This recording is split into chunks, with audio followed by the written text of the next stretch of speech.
La mancanza di medici è una piaga che ha investito anche il quartiere Meggiaro di Este. Qualche giorno fa, infatti, il 31 ottobre per la precisione, il medico di base in carica è andato in pensione e ora circa 1500 persone si trovano senza un professionista a cui rivolgersi.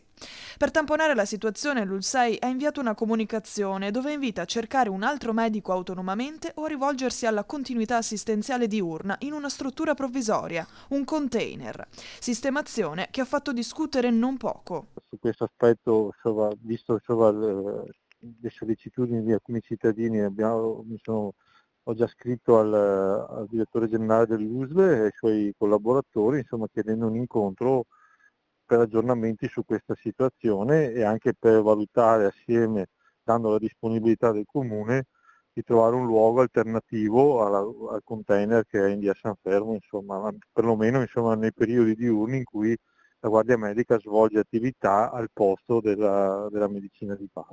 I disagi causati dalla carenza di personale medico sono ormai all'ordine del giorno e a rimetterci sono soprattutto le persone più fragili. Noi siamo a massima disposizione come amministrazione per supportarli in tutte queste attività e cercare di far fronte con loro a queste problematiche logistiche di contatto conoscitive.